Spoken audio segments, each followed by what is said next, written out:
Hi, good evening, everyone. I hope you can hear me. Right. So let's start the session. Let me introduce myself first of all. Right. So my name is Sunny, and I'm here to represent Cognizia over here for the Azure Microsoft Azure session. Right. So when we talk about this session, in this session we'll be having a discussion about what's there in Microsoft Azure, why it's different from other cloud platforms, and then how it's growing in the market, and what is the future of this. And we'll discuss about few new features as well. I'll try to show you the demo for a few of the features. Right. So let's start. All right, guys. I guess everybody has an idea about the cloud computing who have joined the session. So when we talk about cloud computing, uh, what is cloud computing? When we try to explain that to a layman in a layman language over there, to a person who maybe don't belong to IT also, so it's more of like anything which you are able to access and which is not there on your computer, that is known as cloud. So when you are accessing your internet websites, your shared storages in your own organization, maybe over the internet or over the intranet, that is all cloud.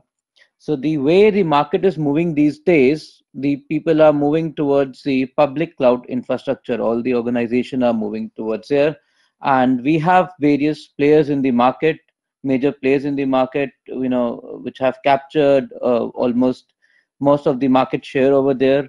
And the major players are like AWS, Azure, Google Cloud, Rackspace, VMware Cloud, Alibaba Cloud coming up these days. So these all cloud platforms are the major player in the market which are taking up the session, the market share over there. But when we talk about the other players in Microsoft Azure stands out and it is growing like anything. So right now, when we talk about any cloud major player, the Microsoft has the brightest future as compared to the other cloud players over there. So Azure is something which is growing like some 100% a year sort of thing. So that's quite a big growth over there, right? So when we talk about the cloud sessions over there, so when you talk about the Microsoft Azure part over there, Azure, as you can read on this slide as well, that this is the most popular cloud computing platform offered by Microsoft, enabling organization to build and manage and deploy, application on a global scale using multiple tools and frameworks. So when we talk about any cloud computing platform, you might know that there are different type of the stuff over there, like how we categorize the cloud. So it's like IaaS or maybe infrastructure as the infrastructure as a service. Then we have what you call this uh, platform as a service, software as a service, and apart from these we have like maybe application as a service, and then we have storage as a service. These are all the components of cloud.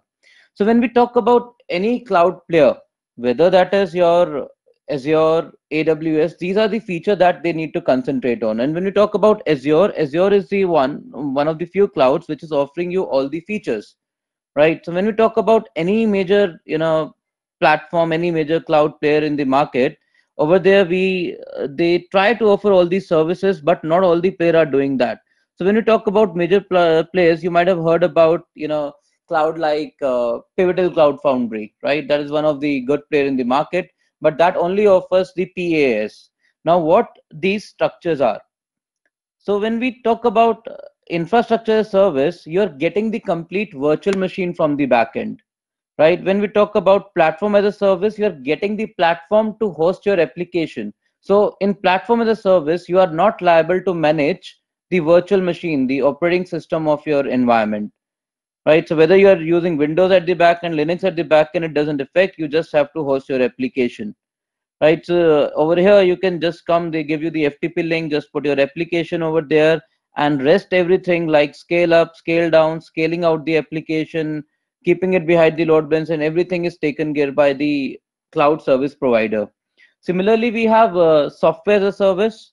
In software service, it's, or as we call it, as the application as a service, it is more of like you're getting the uh, application as a service over there, like you might have been using your Google Maps, your Gmail Drive, your Gmail, the mail over system over there. You have your Outlook, you have your Office 365. These are all what? These are all like the application as service running on the cloud. So when we talk about any major player, they are offering all these services, but not all the major players. So AWS, Google Cloud, Alibaba Cloud, Azure, these are the few of the cloud, major players in the market which are offering you all the features.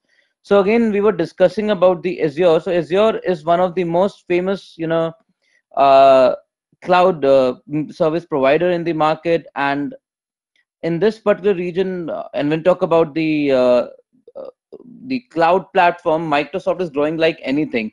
The reason behind that is like they have already good corporate tie-ups, and they just have to do the upselling over there. So every company is already using the Microsoft products like Windows Server, SQL, and everything. So they just have to do the reselling, and they are coming up with new and new features every day, which is quite a lot changing the market and giving a lot of control over the cloud to the people over there to host their application, to host their infrastructure and everything over there, right? So again, when we talk about the market over there, it is believed that in a while the market alone by Azure will reach around $19 billion, and that's huge. That's huge in terms of the market share over there.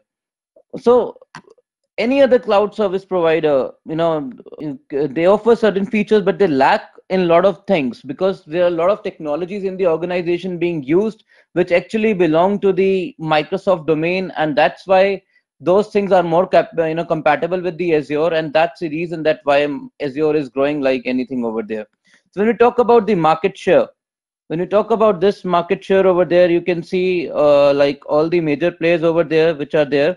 So you can see right now the major market has been captured by Amazon Web Services, that is AWS, and it's like 41.5%. On the other hand, Azure only has 29.4% market as of now.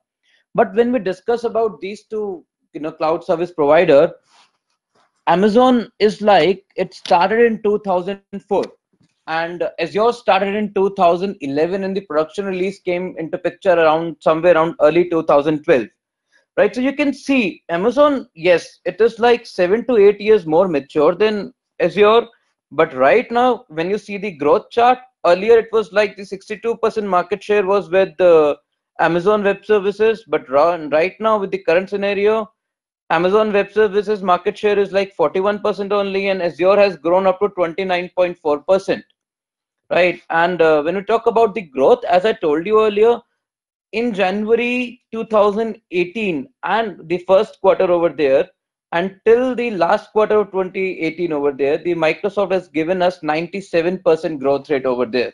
So you can see they're growing like 100%, almost 100%, and that's a huge growth. When we talk about other major players, Google Cloud Platform is there, which only has 3% of the market. Then you have IBM Software capturing around 2.6% market. And then we have Rackspace, which is capturing around 2.9% of the market over there.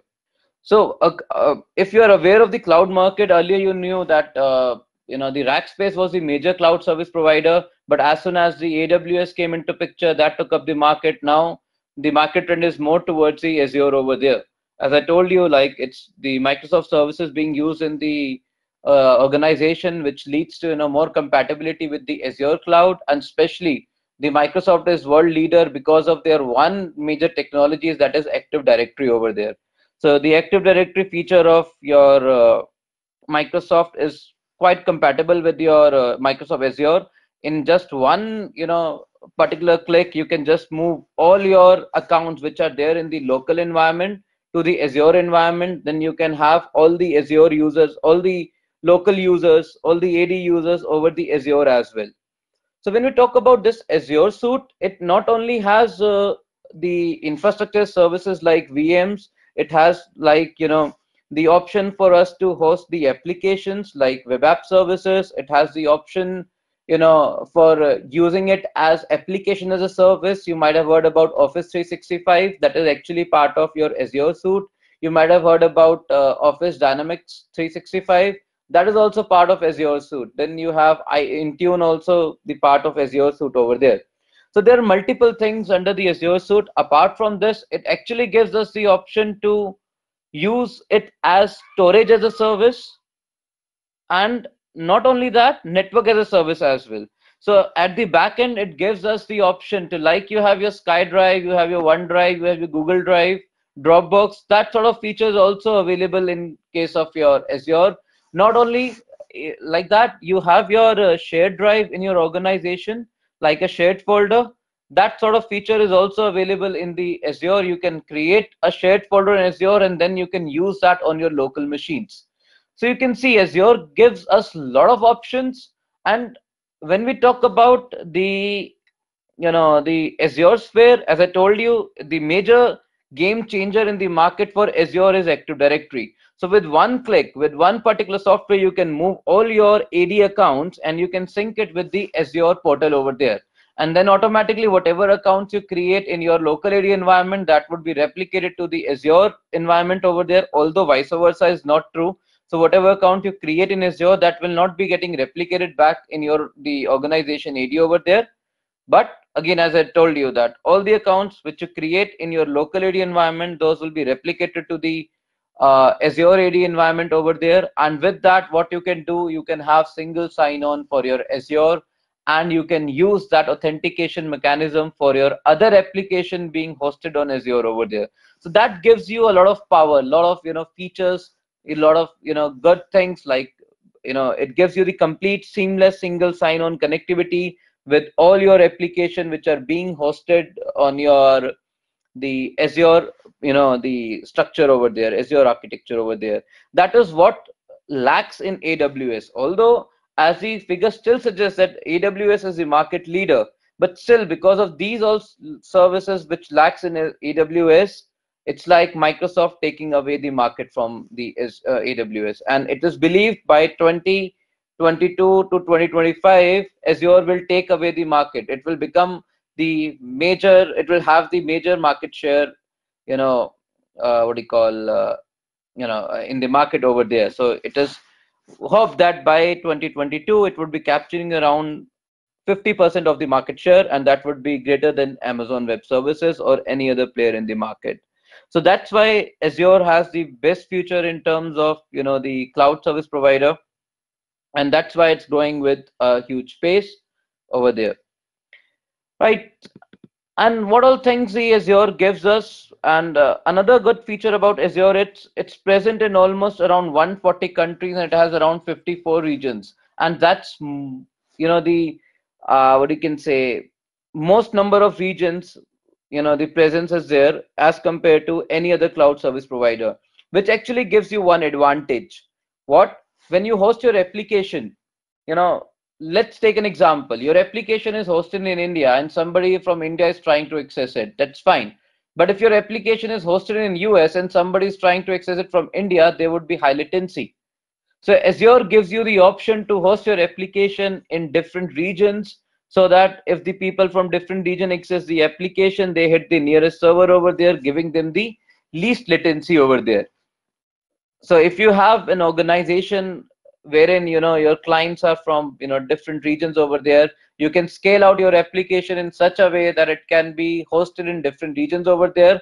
If somebody opens it using the global load balancer, you can send it to a different region, and in that case the client would get the least possible latency over there, right? So this improves a lot of things. This gives you a lot of advantage. Not only this gives you the advantages with services like ASR, Azure Site Recovery, wherein you can use your Azure data center as the the DR site or the data recovery data center. And as you all know, for the DR site, you need very less latency. So no matter which country your company belongs to, which country your company has the data center in, you can use Azure as the DR site over there, and then you can shift all your infrastructure to the Azure for the DR site and for the other purposes, giving you major advantage over there. So that's why it's growing. Right now they claim that by 2025 they would be having more than 75 regions in the world. So it's still growing, right? And it would be available in all the countries by 2025. That is the major advantage that we have with Azure, that it's available in most of the countries, and it has lots and lots of regions available over there, giving us the option to host our application with the least latency. So as you can see the map over here as well, let me show you this second. So as you can see the map over here as well, you can see there are a lot of regions. When we talk about the India region, you have 3 data center in India itself, which is like West India hosted in Mumbai, and you have Central India, which is hosted in Pune, and you have South India, which is hosted in Chennai. Apart from this, you have data center in maybe Australia, you have a lot of data center in the Northern America region, you have South America region, the the Brazil data center, then you have a lot of data center in the the European region over there. So these are like different regions, and different regions can have different data centers over this, and one region can have multiple data center depending upon the workload over there, right? So as compared to AWS, yes, these have more regions. The Azure has more regions over there and is present in more number of countries. Not only this, Azure also claims to be cheaper than AWS. Why? Because again, when we talk about the Microsoft licensing, if you are hosting a machine, a Windows Server machine in AWS, that would cost you more, because over there the license would cost AWS more over there. So in turn, they will charge you more for the license. But when we talk about Azure, they give you a better price for the licensing, as it belongs to the Microsoft domain itself, and to compete in the market. So they claim, especially for Windows machine as well as for the SQL database, they claim that they are at least, the AWS is like 5 times more costlier than Azure. So yes, it can save you, the much more costing over there.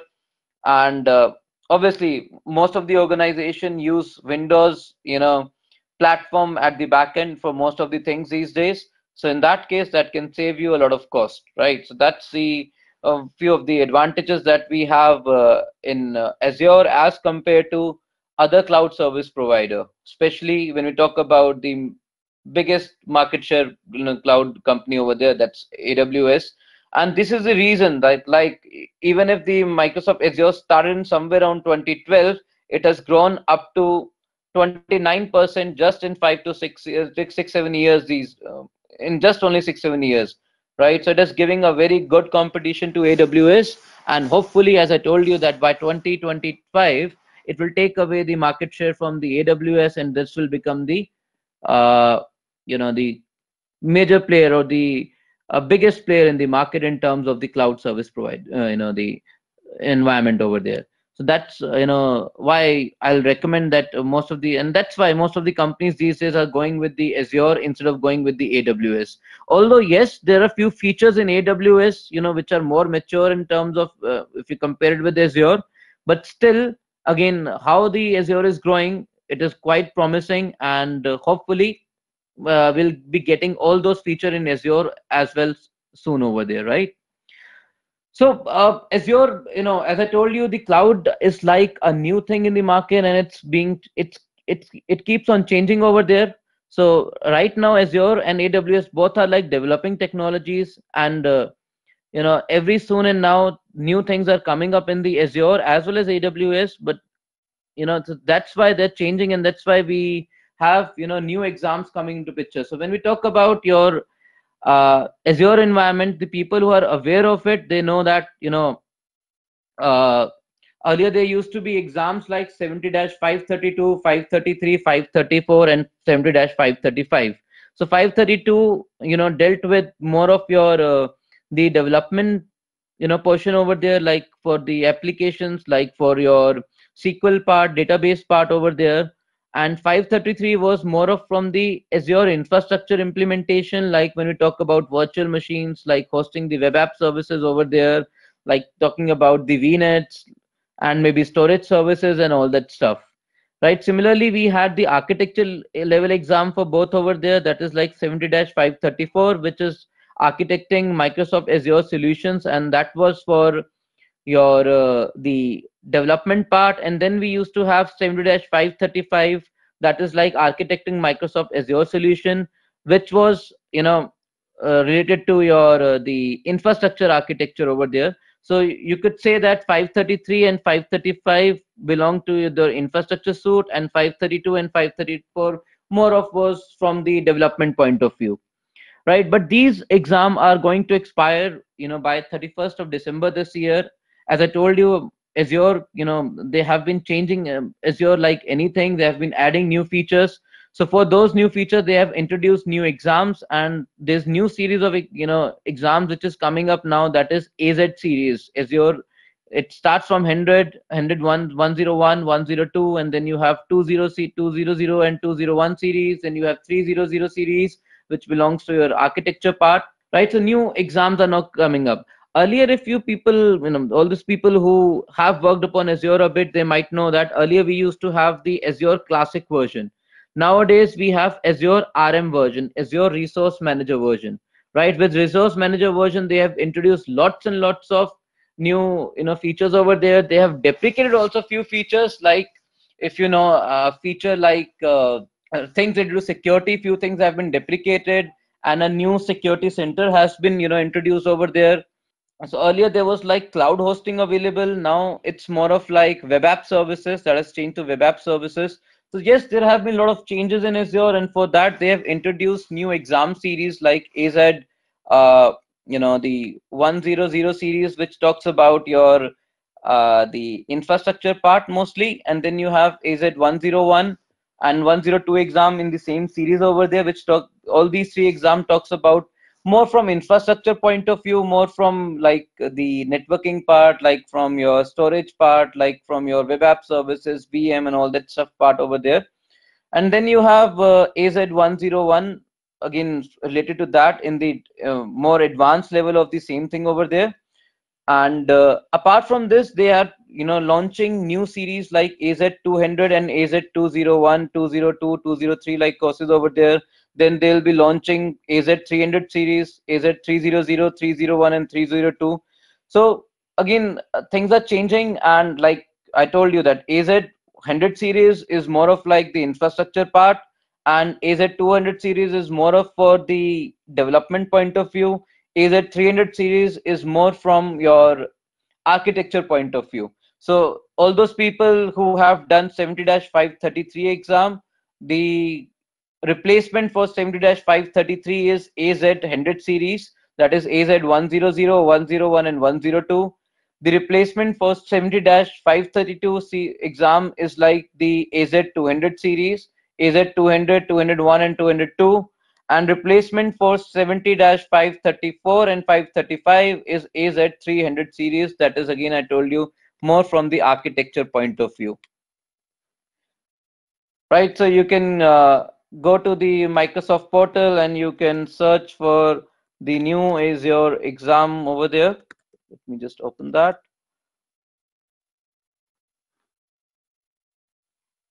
One second.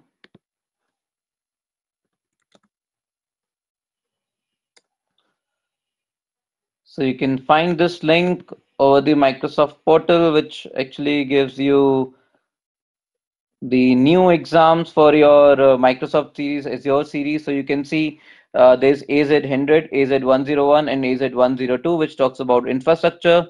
Then you have AZ200, 201, and 202, which talks more about Microsoft developer thing over there, right? And then you have AZ300 series, which talks about your architecture series like 300, 301, and 302. Right now, these exam 200 series and 300 series are the beta version, and soon they will be available as the production level release, and we hope that they would be available like production release from January itself, right?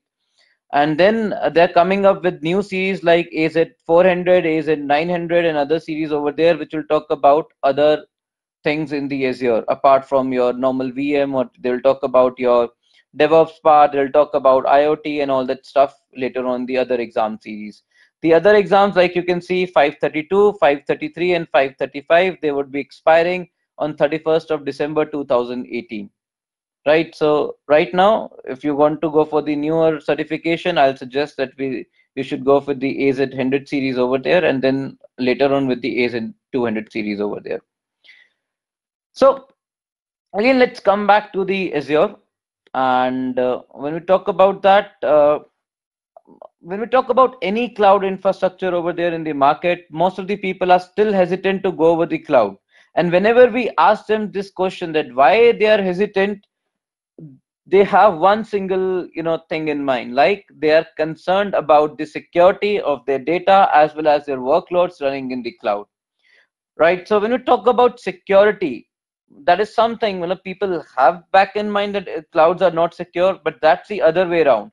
Clouds are rather more secure for more in when we compare with the most of the organizations over there. See, when you talk about any cloud service provider, their main you know work is to provide you space over the cloud, and if there is some issue with the security over there, that will hamper their name. So that's why they spend lots and lots of money on the security itself. They're spending good amount of money in the infrastructure part, yes, but they spend rather more amount of money to make it more secure. Right. So when we talk about the security feature, Azure offers you a new plan over there, like they have come up with a security center. For that, let me just take you to the Azure portal. First of all, let me show you the what you have in the Azure portal. Then we'll discuss about like what all things from the security point of view are there, which actually helps the organization to make the data more secure over the Azure platform as compared to the other platforms over there. So let's first of all go to the Internet Explorer, and you can say I'm on Chrome, and let's open, like, it's the portal.azure.com, and you can see right now I'm on the dashboard. So this is the Azure portal, and in this portal, as you can see on the left hand side, it shows you all the features that you have, like the favorite features. And these are not only the features. When you go to all services, it gives you a whole lot of service view over there, where you can see there are lots and lots of services which are present in Azure, right, which are not there on the left hand side. These are like your favorite services, right? These are the most common services that people use in their organization. That's why they have marked it over here. If you want to add a new service from the service panel to the left pane over here, you can just like maybe signal or IR something is there, so I'll click on this star. You can see that is added on the left hand side. So you can add your favorites, you can remove your favorites according to your need. You can add the applications over here, add the blades over here, right? So when we talk about the common things in Azure, as I told you, first thing that Azure offers is IaaS, infrastructure as a service, wherein you can create your virtual machines. So you can click over here, you can see that this is the pane where you can see all the virtual machines. Right now you can see I have 3 virtual machines running over here, right? So it offers you IaaS, which has infrastructure service. Then it can offer you PaaS, that is web app services for hosting your applications. So this is a place you can come, you can host your application. Like you can see, I have hosted one application over here, and it's simple. Just create the application, you will get the FTP link and put your code over there, and you're good to go. That is it. So it makes everything simpler for you. You don't have to manage the backend operating system, you don't have to manage the backend what do you call, the web server over there. So it gives you a lot of advantage over there, and it offers you like automatic scale out and scale in. So as soon as the load on your application would increase, automatically more instance of your application would be created, right? So that is the advantage that you get in the cloud as compared to what you have in your on-prem environment. Apart from this, you can see it gives you the option to create the virtual networks. So when your VMs are running, your apps are running, obviously at the backend you will require the networks over there. So you can see the option to create the VM network. Then you have the option to create like load balances over there. You have option to create like storage accounts. Whatever you are hosting in the Azure platform, you need a storage account at the backend. So all your storage goes into the storage account. So whatever you are creating for this, you need the storage account over here. So you have that option. Then it gives you the option to create SQL databases over there. So one good thing the Azure gives, it gives you SQL as a service, which is not there with any other cloud service provider. So they give you SQL as a service. You don't have to create a VM and then host your SQL server on it. Instead of that, you can use SQL as a service, and it works perfectly fine. So you don't have to take care of the backend SQL services. Your database would be like up and running all across the year, and you don't have to worry about the high availability and load balancing and the throughput of your, the database service over there. So that is one good advantage that you get with your, the Azure, which is not missing in any other cloud service platform over there. Then you have the option for like Azure Cosmos DB. Cosmos DB is more of like the MongoDB, if you are aware of it.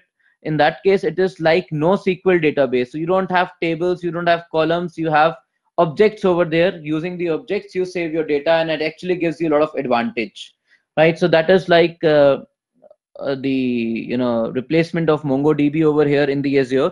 Although you can use other type of NoSQL databases, you can use your Oracle database also over here by hosting a VM and then putting the Oracle DB over there. So you can do a lot of stuff over here. Similarly, as you can see on the left hand side, it gives you the option for Azure Active Directory, wherein you can come and sync your AD with, right? So over here, as you can see, if I scroll down, you see one option, Azure AD Connect.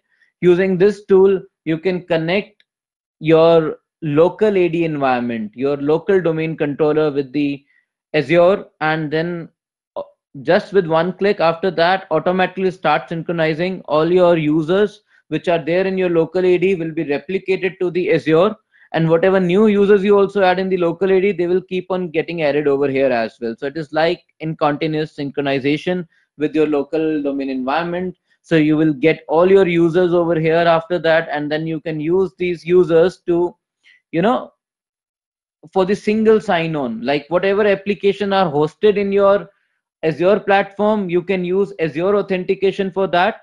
So when somebody from your organization accesses that application, they don't have to open the, or they don't have to give the credentials again and again. So that is again the advantage you get with the Azure. Again, that is missing in AWS. In AWS, you have to use ADFS, which does not give you the complete single sign-on over there. So that's why that is the major advantage that Azure has over AWS. That is the Azure AD, which is more compatible with your local domain environment. Apart from this year Microsoft came up with the security center, right? So as we were discussing earlier, that whenever we ask somebody that why they are hesitant to go with the cloud, the thing that they have 60-65% people have in mind is like they're afraid about the security. They are not sure that will their data be secure over there or not. So Azure gives you a lot of good feature from the security point of view. Let me just click on this. Right, so as you can see, it gives you a panel wherein you can see how secure your environment is. Rather, it gives you two different plans. Let me show you that.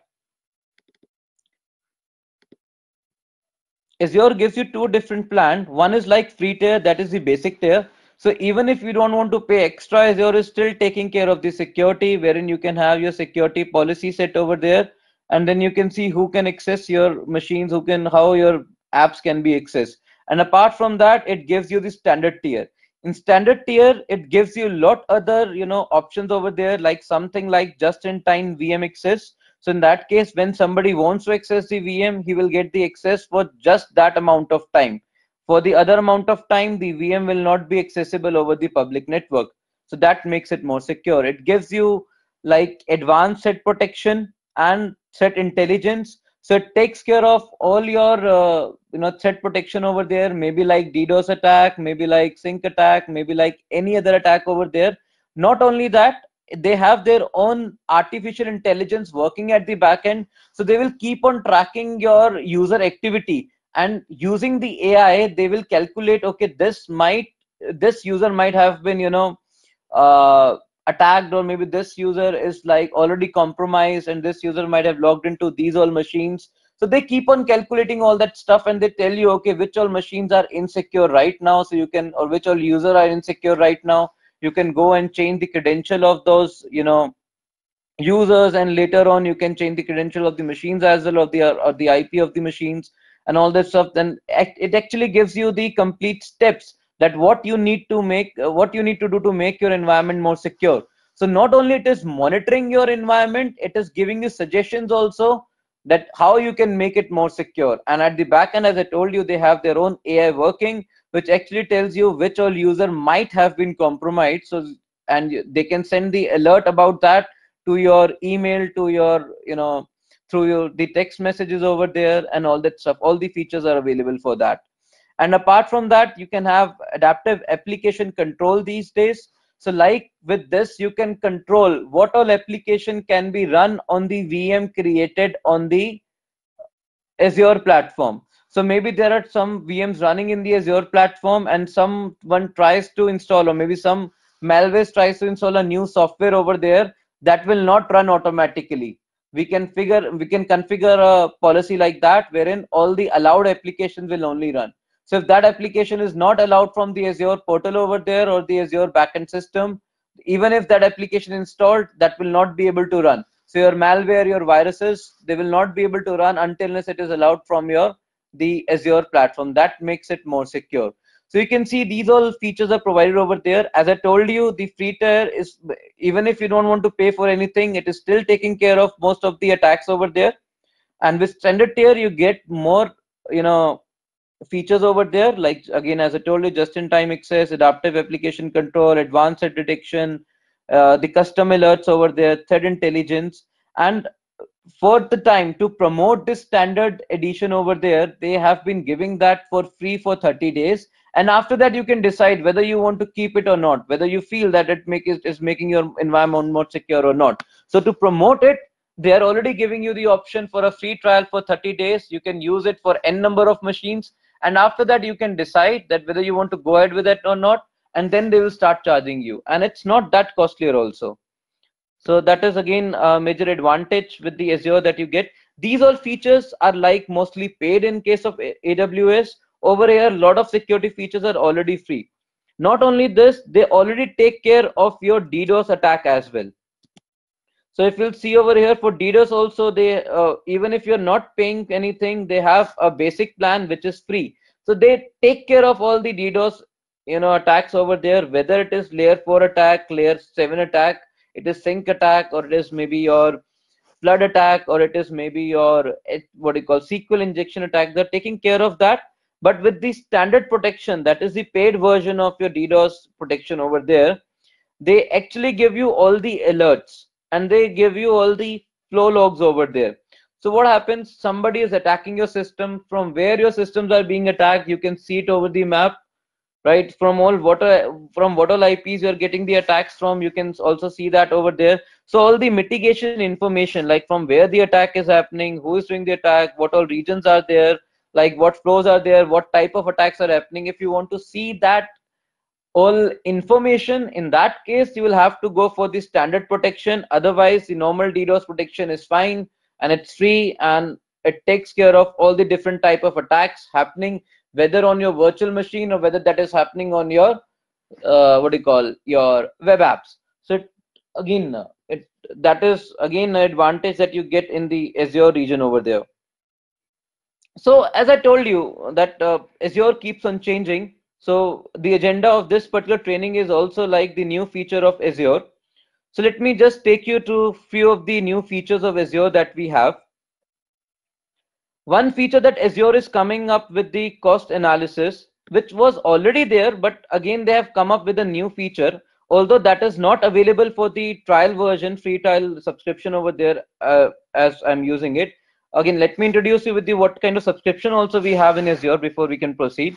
Azure gives you different type of subscription. First of all, it's free tier subscription, wherein you can go for the free trial subscription. You can create your account, and then you will get 13,000 credit worth rupees 13,300 over there, and you can use it to create any of the Azure service. You can try that out, and those credit would be valid for 1 month, right? So you can do your whole trial part, all your R&D for free in case of Azure, right? Secondly, they give you pay-as-you-go subscription. Pay-as-you subscription is like you can map your credit card over there, and whatever you are using, accordingly they are charging you, and your money is getting debited from your credit card over there.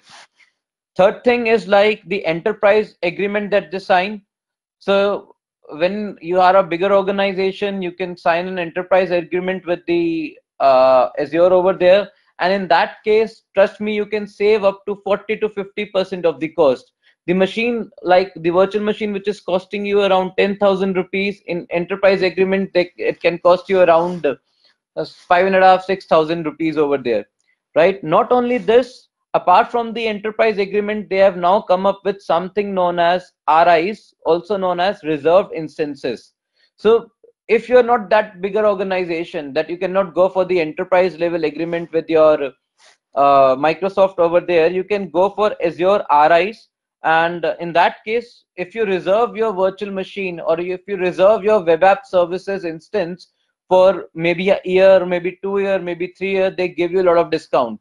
And if you do reserve it for 3 years, they give you a discount of up to 40 to 45% over there. So you can save a lot of money if you can go for the RI over there, reserved instances, right? So these are the different type of subscription that we have right now. For this particular account, I have been using a free trial subscriptions. So you can see if I go to subscription over there, you can see that I'm using a free trial subscription.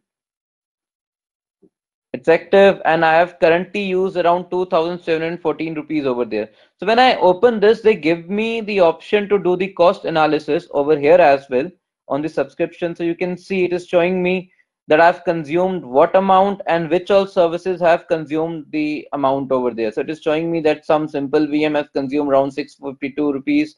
So this is like for the current thing. I can see it for the complete month and all that stuff. And it gives us the forecast also, like the way I'm spending the money right now, in how much time I'll be ending up using my complete 13,300 credit over there. So it gives you a spending rate and the forecast over there.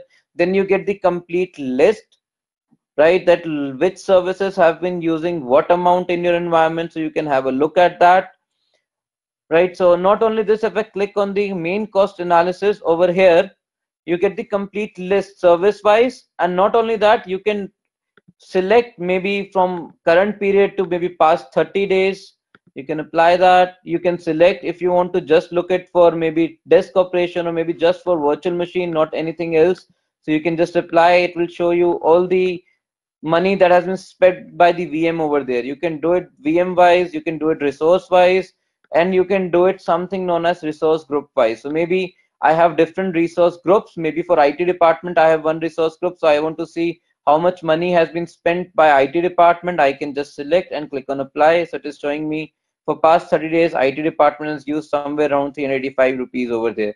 So that gives you the, cost analysis.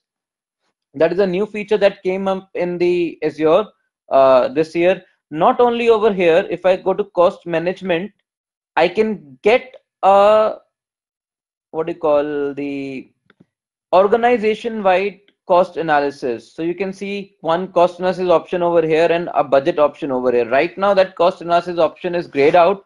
As you can see over here, cost management currently supports enterprise agreement account, CSP, and pay as you go account. Right, so right now we are using the trial account, and the cost analysis feature, the proper cost analysis feature is not supported by the free trial account. Similarly, not over here also you will see the same sort of thing, but that would be like for your complete organization. So one account can have multiple subscription. So over here you can see it for all the subscription. Not only that, you can decide a budget as well. So maybe I say that I want to have a budget of maybe $10,000 for my organization for a month. So in that case, if you can set the alerts over there after setting the budget. So when the amount reaches somewhere around 90% of your budget, it will send you an email or a text alert, whatever you have configured over there, and then you can take the necessary steps. You can decide the budget according to the month, according to the quarter, or according to the year over here, right? So this is comparatively a new feature, and earlier it was in the preview mode, but lately that has been made available for the production environment release as well. So you can budget your, you can set the budgets over there organization wide. You can set the budget over there resource group wise. You can set the budget over there resources wise. And not only that, you can set a policy over there that as soon as your budget is over, your services over there might stop if you have said that. If not, it will go ahead with the services and will start sending you the alerts over there. So you can manage the costing and the budget of your organization with this. And they have also introduced the cloud YN tool over there, or we call it as cloud in tool, right? This tool is Again, it's not available for your free trial. If I'll go with it, it will ask me for the enterprise agreement number over there, the ID over there. Let that open. So this tool, as I was telling you, this tool is compatible with your Azure. It is compatible with AWS. It is also compatible with Google Cloud. So all the three major cloud service provider, they use Cloudin tool, and you can use it over here. So you can see over here, if it has to go for the uh, Azure Enterprise Enrollment Administration, it will ask me for the EA subscription over there later on. Then I have to give that. Without that, it cannot happen. Again, we can use the CSP or the partner program administrator type over there, or the Azure individual subscription, that is pay as you go. So if you have anyone out of these, you can use the Cloudin tool as well, which will give you the complete analysis that what money has been spent by what type of resources and what type of users over there. And maybe you can, again, as I told you, you can see it resource group wise, or maybe you can see it the resource wise, or whatever way you want to see it, right? So you can get all the information over there.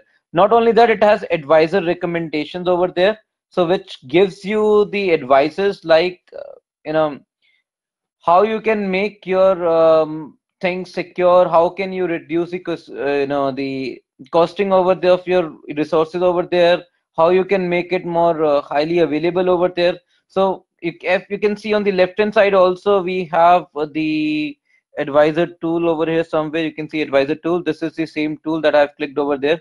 So you can see it has the advisory for the high availability, it has the advisory for security, then how you can make your things more secure. Performance wise, if it is seeing that some of your machines or some of your what do you call, the web app services, they lack in performance, in that case, that gives you the option to, it will tell you automatically, okay, these all services, these all VMs, these all web app services, they are not working up to the mark, they are giving you performance issues, maybe the CPU utilization is high, maybe the RAM utilization is high. So in that case, it will ask you to increase the resources over there. Then in cost, it will analyze that, okay, you have not been using a particular virtual machine, it will ask you to shut down and deallocate the resources over there. If it detects that the resources that you have aligned to your machines are way more that is required by the machine, it will ask you to decrease the instance of your machine over there. Then again, you can save the costing. So not only that, it is giving you the you know advices related to each and everything, right? So that is again a new feature that was introduced in Azure portal this year only in 2018, right? So these two things, especially the security serve center and your the advisor portal, this was introduced this year, and they were introduced together. And this advisor portal, as I told you, gives you the information regarding the security as well. So it is now showing me like 6 recommendations over there. Let me just open that. So it is showing me that install some monitoring agent over on the virtual machine. They have their own agent which will monitor the virtual machine health and will protect to the machine over there. They have the endpoint protection solution on virtual machines. So in Azure, you don't have to use any other antivirus. You can go with the Windows Defender. For that, you have endpoint protection solution. So just sitting outside the machine, just on the portal itself, you can click on the machine, and then automatically the endpoint security would be enabled on the virtual machine, right? Then it is giving me the option that go and apply the enterprise, or what do you call, disk level encryption over there. Like in the organizations, you have BitLocker and all that stuff, and you encrypt your virtual machines or your physical machines using the BitLocker. So this gives you the option for that as well. So we have something known as Azure Key Vaults, right, wherein the key could be saved and you can encrypt your data at rest over there. And it is telling you that, okay, these all machines have, these all disks are not protected by the what do you call, you can see VM1, VM2, VM3, the encryption has not been enabled. So if it is not enabled, it is saying you that it's not secure over there. So it gives you advices, it gives you the advices related to security, to related to high availability, related to costing and everything over there, right? So as you can see, hold on, let me show you that as well. So if you can see, if the cost analysis, this is the thing that you get in the cost analysis in case of the enterprise level agreement. So it is showing us that like what all features are using the most amount of money over there. right? Then according to the resource location, in which location you are using most of the money. So you can see US East over here is using somewhere around $1,800 over there. So it is showing you all that stuff. Then it's showing you the resource group name type also. And later on, you will have the table over there. You can search, you can go through all the complete list. You can download it as a Excel file over there, and then you can use it for your analysis in your organization, right? So apart from this, this is the map that you get. I told you about the budgeting. So this is like the budget. So it is saying that your budget, which was set, was like $4,500 per month, and it has already exceeded. Like it has already gone to $4,949. So regardingly, you will start getting the alerts through email. You'll start getting the alerts through messages, whatever you have configured over there. So you don't have to again and again go to the portal to check whether you have used up the money over there or not. So you'll automatically start getting the alerts for the same over there. And you can also set a policy, as I told you, that as soon as this particular resource uses this much amount, it should be stopped, right? So you can do it resource wise also after setting the budget over there. So that is one advantage that you get in the Azure infrastructure over there, which is not there still in the AWS. Although AWS gives you the complete analysis, but the budgeting part is still missing over there, right? They came up with another new feature this year, rather in October, and that is known as Azure File Sync. I guess few of the people would be aware about the DFS, distributed file system, in the organization. So there is one thing with the DFS known as DFS replication. So it is like similar to that, but instead of the replication happening between two of your different location, it is like happening with the Azure data center, right? So that is a new feature that has been introduced over here. And as I told you, this was introduced in October. It was still in preview mode till last month. It has been made available for the production level this month only in December. And what advantage you get with this? First of all, let me give you the demo of this. Then I'll tell you what advantage you're getting with it. So let me just show you. Let's go to the Azure portal over there. So let's go to the storage account. As you can see, I have few storage account over there, and on this storage account in SunTest 155, we have file storages. And in file storages, I have created two file storage over there, test and test 2. These file storage can be used as a shared drive in your organization as well. But right now I've been using this for something known as Azure File Sync. So I've already configured the Azure File Sync for the demo purpose.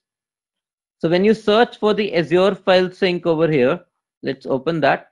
It gives you the option to create a new storage sync over there, or the Azure File Sync, right? As I told you, I've already created that, so I'll take you to that. So you can see over here right now it is asking for the name and the resource group where you want to host it, and then the location where you want to host it, right? So I've already created one test AFS.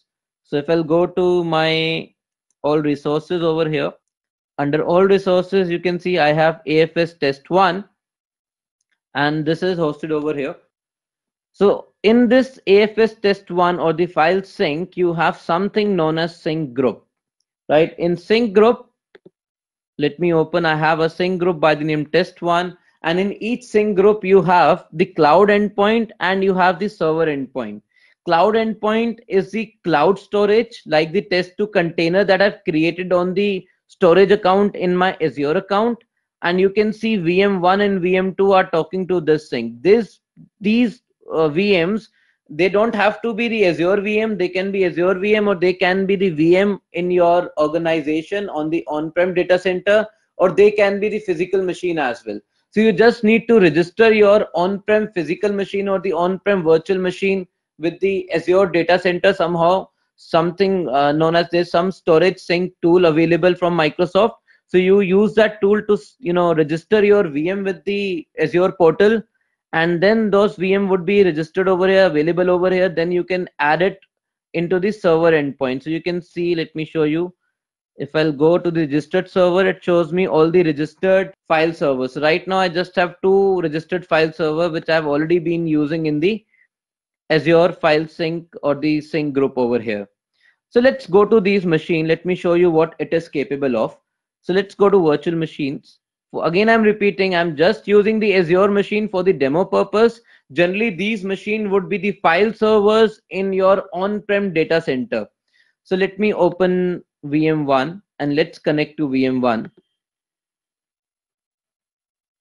Let's download the RDP file and let's connect.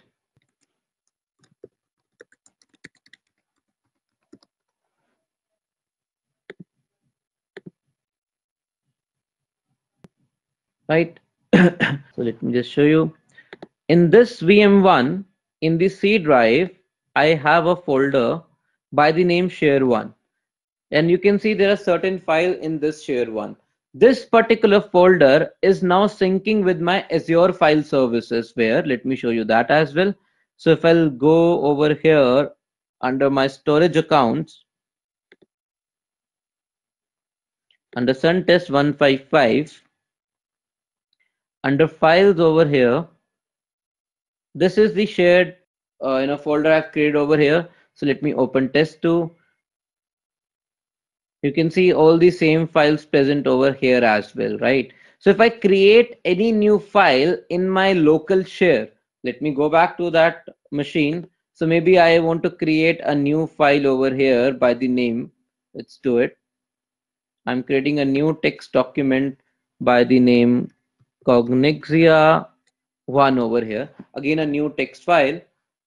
In a while, you will see that text file will appear over here as well. It will get replicated over here as well. It is like a continuous thing going on. So your on-prem file server just they need the internet connection, and automatically once the sync has been started, everything would be replicated over here. So you can see from share one folder, automatically this Cognixia file one, Cognixia one tech.txt file got replicated over here. Now, what advantage it gives us? So if you are aware about the DFS replication, first of all, so generally what we do in the organization, I need a shared folder which should be present in two different sites, right? And automatically, whatever I keep in one shared folder, it should be replicated to the other one, right? So for that, generally in the organization, we use DFS replication. Instead of that, we can use the Azure file sync service, and it gives us a bit of advantage by saving the cost over there. What kind of cost? I'll show you that in a while. But let's go to, first of all, again back to the slides. As you can see in the slides, just hold, just open that slide. And if I go to the Azure file sync over here, let me just show you the architecture diagram. And as you can see in this diagram, there is file share. This is like my Azure cloud services, the orange cloud that you see over here. Over there, we have a file share. And this, like you have file sync server one in New York. This is like our VM1, right? So whatever we have in this folder on this file share, on this file server, that is being replicated to this file share. And not only that, we can synchronize this same file share with another file server in a different location, right? So like I have VM2. So I've synchronized that VM2 with the same file share. So let me just go back to the portal, and you can see if I go over here again in the file services, is your file sync.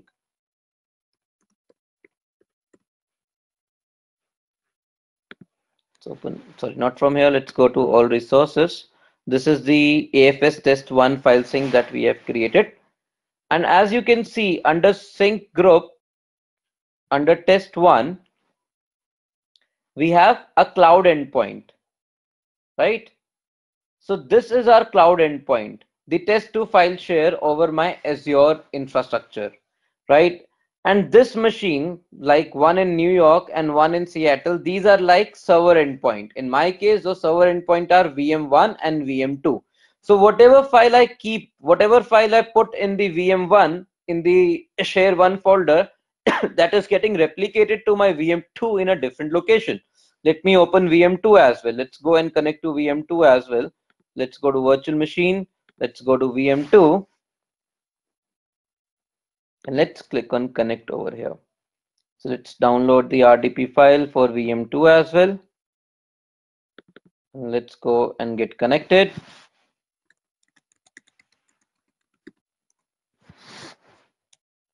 Let's click on continue. Right, so there's a folder over here. Let me reopen that for you. So this is my VM2. In VM2, in C drive, again in C drive, I have a folder by the name branch share one, which is actually getting synchronized with the Azure infrastructure file services over there. So if you can see, again, I'm repeating, this is my cloud endpoint and VM1, like in New York, VM1 and VM2 maybe like is in Seattle, and these are two like the server endpoint, right? So now whatever file I create in share one, that will automatically be replicated in share two as well. So right now you can see I create Cognizia one, and let me take you to the, this is my VM2, you already have Cognizia 1 over here, right? So if I create a file in VM2 as well, so let me go and create a file in this folder, a same folder I'm creating another file by the name Cognizia 2 over here, and automatically this will get replicated to the Azure file services, and from there it will get replicated to the share one as well. So it might take a bit of time. Let's wait. Let's just refresh. In a while, that file would appear over here as well. So we should see Cognizia 2 file appearing over here in maybe another few seconds. Let's wait. So you can see Cognizia 2 appeared over here as well. Now, apart from this, what we can do now, as I told you, this can be synchronized with multiple file servers. So you can have your file server located in different location, and they're synchronizing with the Azure file service. Now with that, you can enable something known as cloud tiering. Let me again take you back to the, what do you call this, the file sync that we created. Let's go to file sync group. Let me go to test one again. Over here, you can see the server endpoints, VM1 and VM2. Let me just open it. And you can see there is one option over here to enable cloud tiering over there. Now, what is this cloud tiering? What it will do, it will detect, which files are being accessed regularly from your local file share, right? So that files which are getting accessed regularly from your local file share, they will be kept in the local file share itself. But the other files which are maybe not being accessed from maybe from the New York region, you will see that file, but it will not be residing on the local data store of your local file server. It will automatically be removed from there, and it will be saved on, it will remain on the Azure file server over there. As soon as you try to access that file, automatically that file will be downloaded over here completely, and then you can access it. Right. So in that case, what will happen in every organization, in every file share, it's like around 20-30% file would be there which will not be accessed on regular basis. So you don't have to keep those files locally present in each of the file server in different locations. So that can be kept on Azure, and as soon as you need it, automatically that would be downloaded.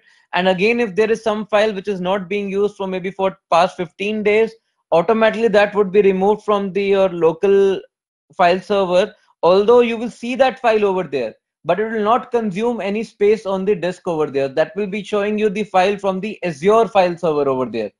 So whenever you need that file, you will double click on that, automatically that file will download, and the person will not come to know, the person accessing the file will believe that that file is kept on the Azure file sync, right? So that is, again, I told you, a new feature introduced in October 2018 and was made available for the production level release in December 2018 only, right? So this is Azure file sync. So with this, you actually end up saving the cost as well of your cost of your local data center. Secondly, you are having the backup of all your files in the cloud, right? It's more safe to have the backup of your files in the cloud, right? So that is one advantage you get. So you're getting a DR sort of thing. You're also saving the money out of it, right? So this is the what advantage that you get with the Azure file sync.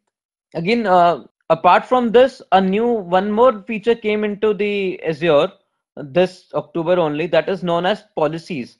So now you can create certain policies and you can apply it, like maybe a policy like if you're aware about the resource group. So maybe I can create a policy like my users can create resources in a particular location. So we can do that as well. Let me just give you a demo of that as well. So let's go to virtual machines. Now let's try creating a new virtual machine first of all. Let's see what difference we get when we put the policy.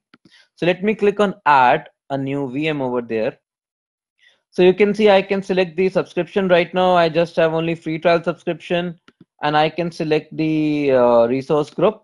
So I'm selecting maybe admin department resource group, and I'm creating new VM4 over there. With this VM4, I'm creating in maybe East US2 location, right? So I can select any location, maybe France, I can select maybe Central India, every location is fine, right? But when we'll put the policy, we'll start getting issues with that. We can decide in which location the user can go and create the resource. So let me just change the virtual machine type, not from here. Okay, let me click on add. So IT department, maybe East US2 location. And I'll change this from Ubuntu to maybe Windows Server 2016, and I'll name it as VM4, right? And I can give the username to access the virtual machine.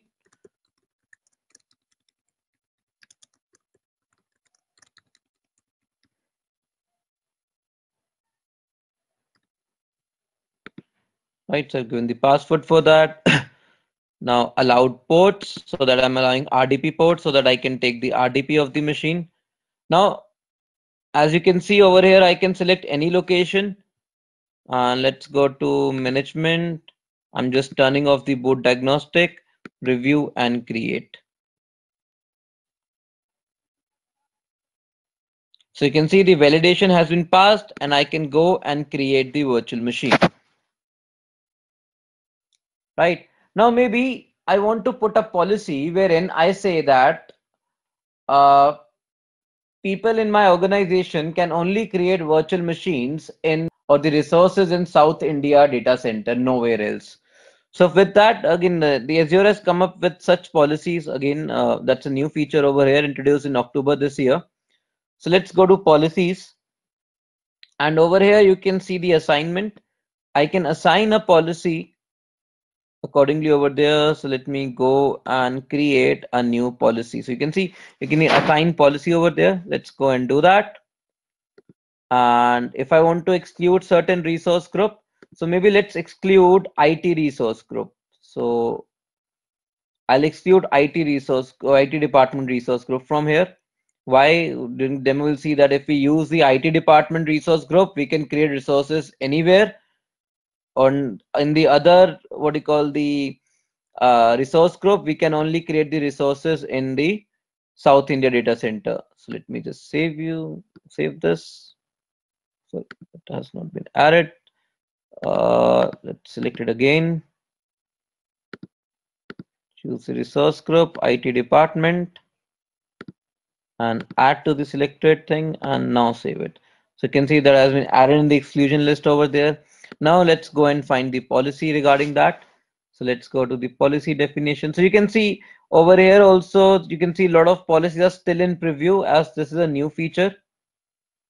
Right, preview again, preview. Right now you can see most of the policies are in preview mode. Right, what is preview? Which is available, the things which are available in Azure for the beta level, testing. So you can test it, but they are not committing any SLA regarding the production level thing for the preview mode. Right, so all those features are in preview mode. You are not recommended to use those in the production level thing, but you can use it for testing. Right, so over here, let's find that policy that we are looking for. So I'm going for the location to search. So you can see allowed locations. So this is the policy. This policy enables you to restrict the location your organization can specify when deploying the resources. Right, so used to enforce your geo compliance requirements. Let me click on this. Let's select, and then let's select the allowed regions, allowed locations. So you can see allowed locations over here. Let's open it and I will select South India location over here. So now once this policy has been applied, I can only create the resources in the South India region. But if you remember that we have created one exclusion like for the IT department. So if we create a resource in IT department, I can choose any location. If I create a resource in any other resource group, I can only use South India. So let's see that. Let's again go to virtual machine. Let's try creating a new virtual machine over here. Maybe VM5.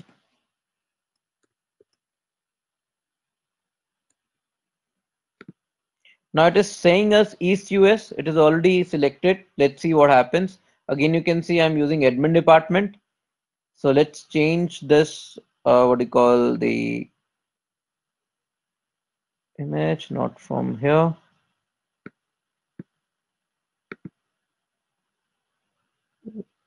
Let's change it to Windows Server 2016 data center. Again, let me give the username over there.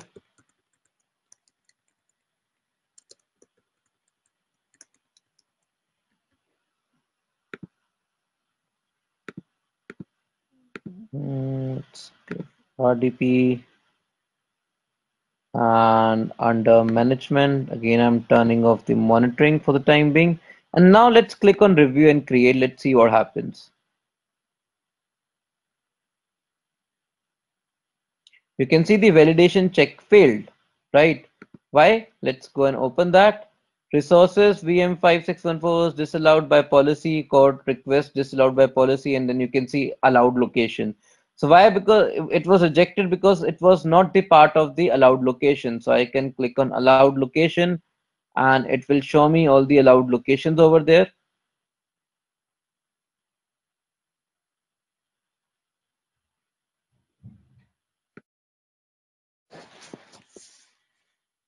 So you can see allowed location for us is South India over here, the policy that we set. So let's go back and try to create the machine in the South India region rather. So let's go to the virtual machine again over here, and instead of this, I'll change the location. Let's go to basics once again over here. And over here, as you can see, I will change the location from East US to South India. And then let's click on review and create.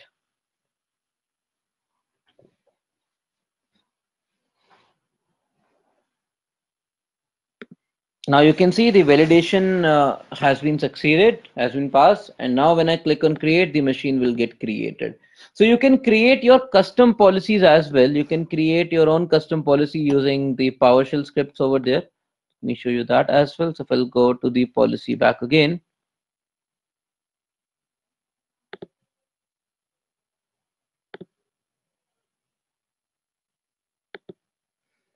and over here under definitions, you can see this option to have create new policy definition, and you can put your own code over there like what you need to do, right? So you can create your own policy rule and then you can use your custom policy rule to define the stuff for your organization, right? So again, a fairly new feature, and this would be useful one because when we give access to the people in the organization, we like to have our resources in the same location. Not only that, sometimes we want to audit for the compliance purpose as well, that maybe this type of user cannot create a particular resource in a particular resource group. So we can put the compliance, we can put the denial, we can just do the auditing, or we can put the denial, anything over there, right? So according to the need, we can configure the policy and we can use it for the organization,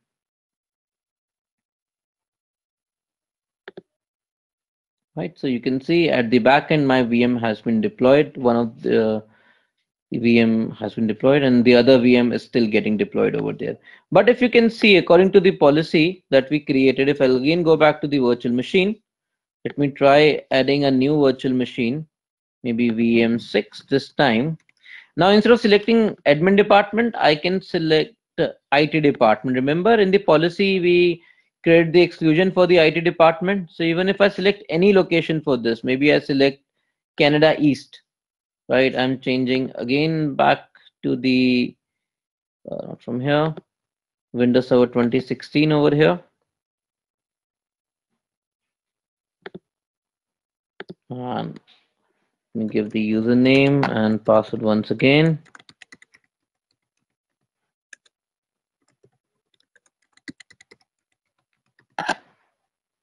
And now again, let's go back. We have to select the size. Size didn't get selected over there. So maybe let's go and use DS2V2 maybe. It's not giving us that option. 1 second.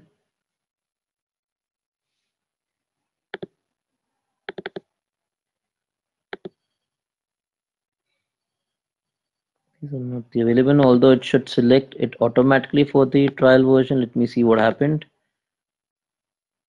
Something happened.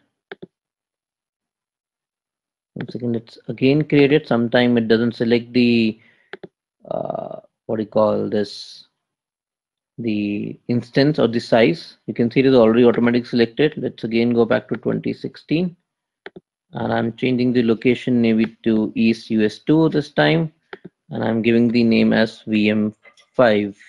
The VM maybe 10 this time. VM5 is already being used, and I'm using IT department. No.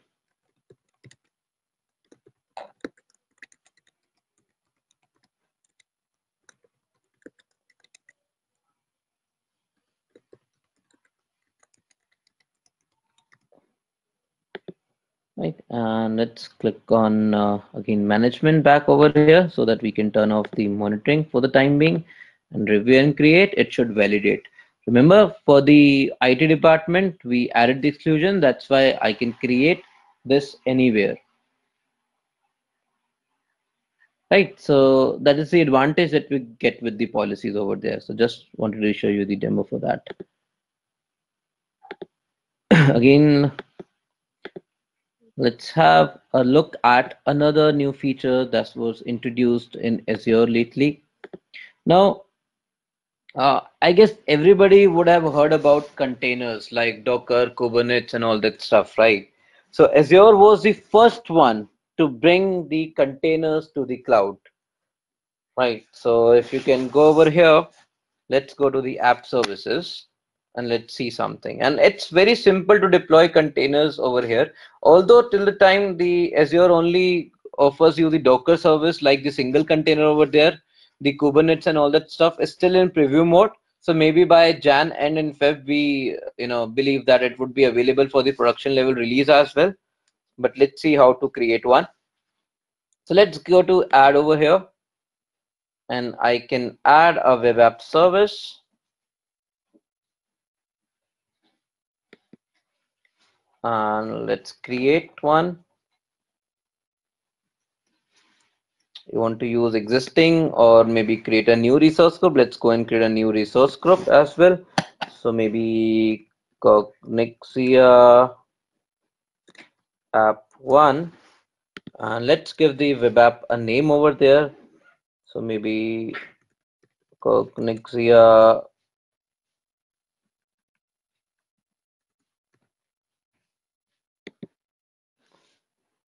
255. I guess that name is available. Yes, that name is available. And we can change from published from code to Docker image, and then we can configure the container. So you can see it gives us the option to create a single container or a Docker Compose or a Kubernetes. Kubernetes and Docker Compose are still in preview mode. As you can see, again, they're not available for production level release, although they have been there for past 6 months now in the preview mode. Generally, they do not keep the things in preview mode for that long, but still it is not available for the production level release. Again, as I told you, we hope that by Jan end and or by February starting 2019, we believe that this would be available for the production level release as well. Right now, let's see the single container. So you have different option to host the files in the single or push the file in the single container. You have first of all the quick start that we'll be using over here in a while. Then you have the Azure container registry. So if you have the container registry like a repository set in Azure, right now we have not done that. So it is asking us to do. Right now we don't have that. Otherwise, like you have GitHub, you have Docker Hub in the environment on the internet available over there. So on the Docker Hub, you can put your image, and over there, if you have the public image, you can give your image name and the startup file over there. If that's a private account, you can give your credentials and then the image name and tag and the startup file. Right, so you can put your code on the Docker Hub, and you can call your talk from the Docker code from the Docker Hub over to the Azure just by giving the image address, image name, and the startup file over here. Or if you have any private registry, so like Docker Hub, you have other registries available in the market. If you have that hosted in your organization, you can give the URL of that, you can give the credentials of that, and then you can give the file name and tag as well as the startup file over there, right? But for the time being, I'll just go for the quick start file, and you can see Nginx is available, static site is available, or Python Hello World is available. So let's go and host the Python Hello World, and let's click on apply over here and just create. So it's validating that. Now it is giving us the error. Why it is giving us the error? Because of the location. Remember, we have created the policy that we cannot create a resource apart from your what do you call this South India location, right? So what I can do over here is, let's go to existing one, and instead of that, let's select the IT department. Instead of using the Cognitia one, what do you call the resource group, let's go and select IT department. IT department, that is the excluded one. So over here we should be able to create that resource. Again, let's go and create, and hopefully this time this should validate. As you can see, the validation has succeeded, and you can see deployment is in progress. So you can see how simple it is to create container and to put your code over here. So you just have to put your code in the Docker Hub, and from Docker Hub you can call your code directly into the Azure. It will download it from there, and then your container would be ready, and your site over the container would be hosted, or your application from the container would be hosted over here. So let that complete.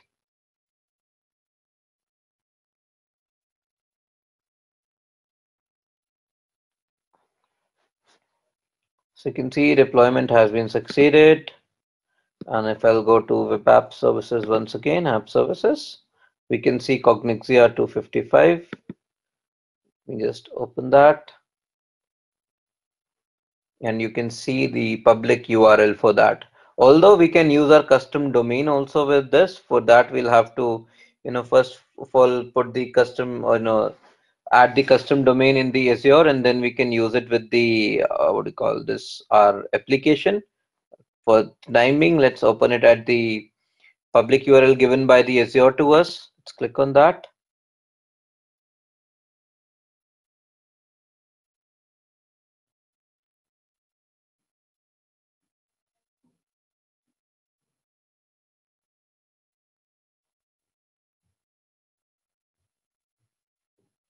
So still trying to open that link. Sometime it takes time for the application to be completely available over there. Generally it's quick, but sometime it can take time.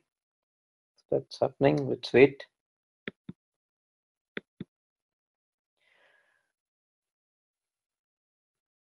Just refresh that once again.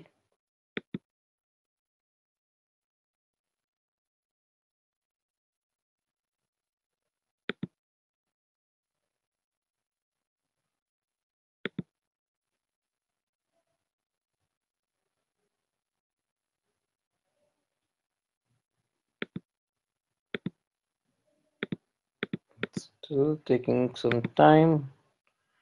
Let me just go to the other machine and try to open it over there once.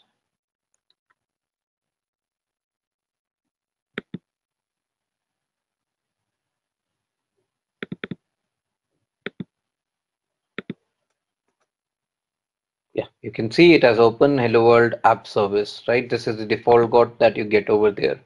Right, so you can see how easy it is to host your container apps in Azure. And as I told you, Azure is the first one to bring the container services as a hosted services, as a PaaS, platform as a service, in the cloud. Right. Other cloud service provider earlier used to have like VM. On that VM, you can put your Docker service over there, and then you can create the container and host the Docker image over there. But Azure was the first one to host it as platform as a service.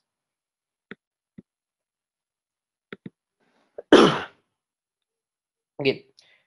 So apart from this, like when you talk about app services, as I told you, you have different type of instances over here, and then you can scale up and scale down anytime. So you have app service plan.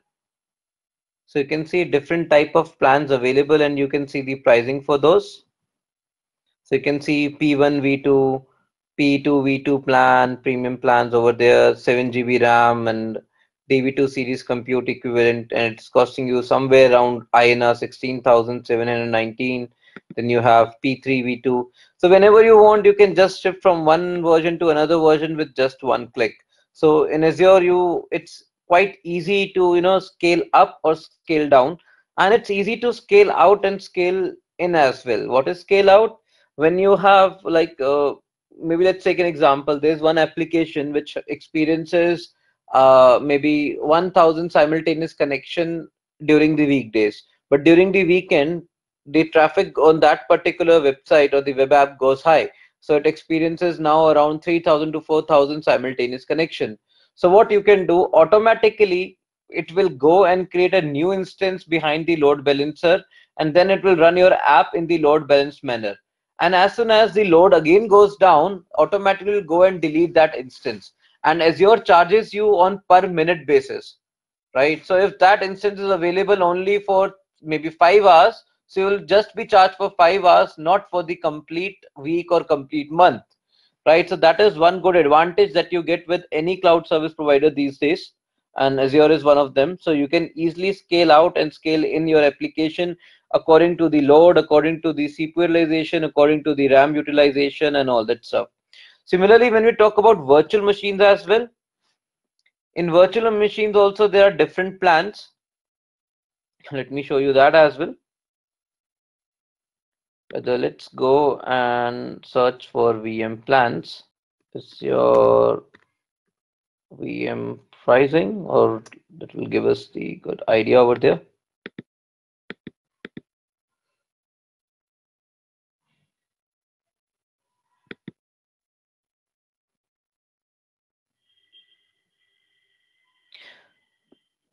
So you can see, first of all, there are like burstable VMs, they're like compute optimized VMs, there are general purpose VM like D series, memory optimized VMs like EV series. Let me just show the complete list.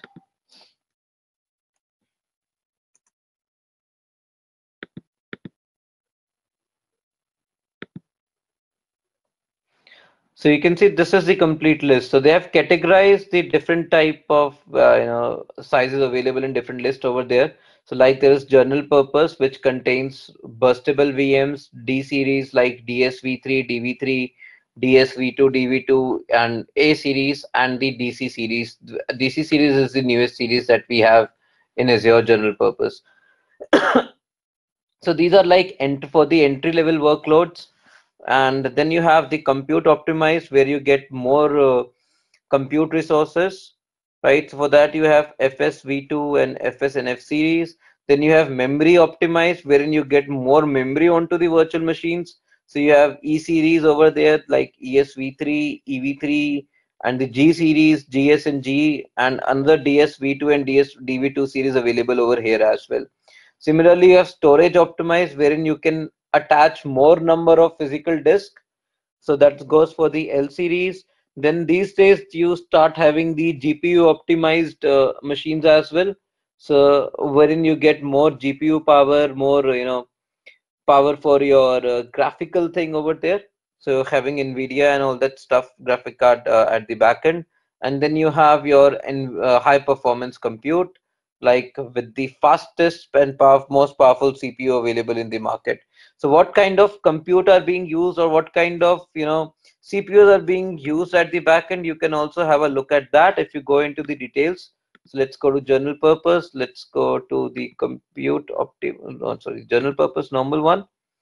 And you can see if I scroll down, like you have burstable or the B series over there, and then you have your DSV3 series. It shows you that DSV3 series are based upon 2.4 gigahertz Intel Xeon E5 2673V3 Haswell processor.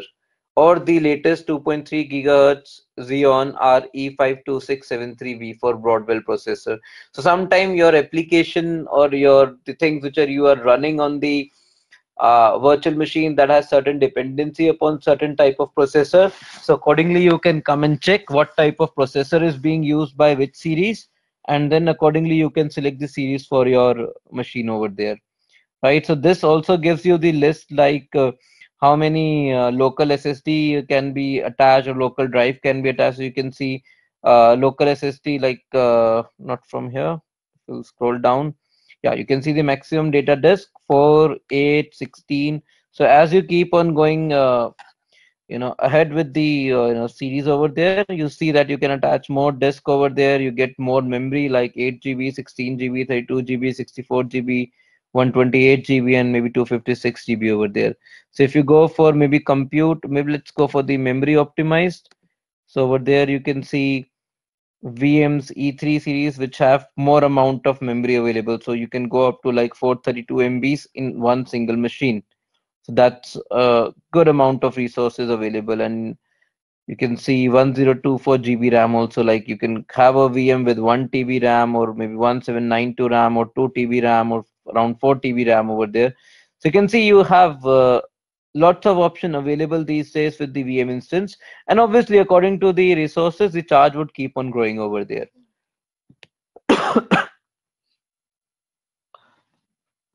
Right.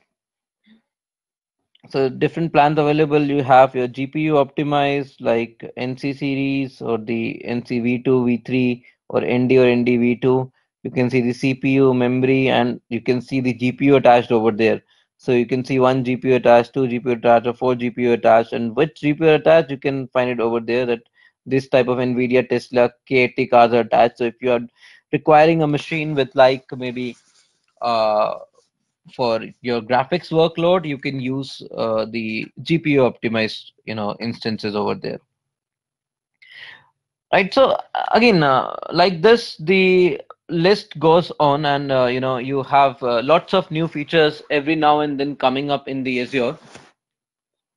Right. So things again from Azure point of view, that again a new feature which is coming up in Azure is like NetApp. People who belong to the storage background might have heard about NetApp on tap.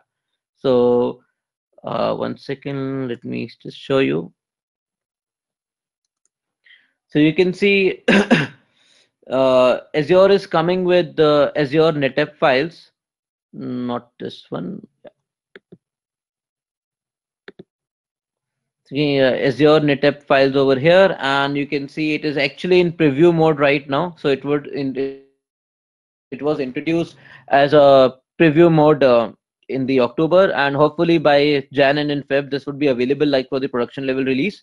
So again at the back end they give you the NetApp storage, right? Although I cannot show you demo for this right now because this is not available for the preview mode in the trial account. We have to register for the preview mode first of all for this, and I've already sent the request, but it takes some time for the request to be approved by Microsoft. They have not done it yet for my account, for this account. So one second. So they have not done it yet for my account. So right now I can show you the demo for what will happen at the back end. They are using physical NetApp on tap devices. So if you want to have the workloads like file level workloads, maybe like which are using NFS share at the back end, big NFS share, that was the problem earlier that could not be hosted on the cloud.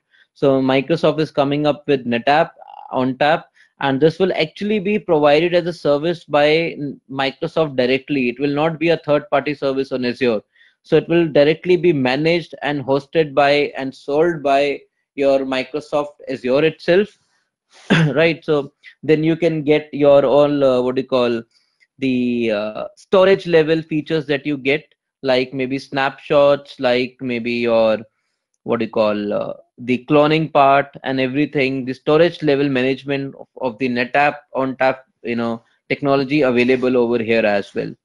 Right. So like this, the list keeps on going on. So Azure is keeps on coming up with the you know new features every now and then. So they release the new feature as the preview mode, and they keep that in the preview mode for 3-4 months, available for the testing and RDP purpose over there as a free feature. And once they are available for the production level release, they start charging for that. And then they start talking about the production level support and SLA agreement for those particular features.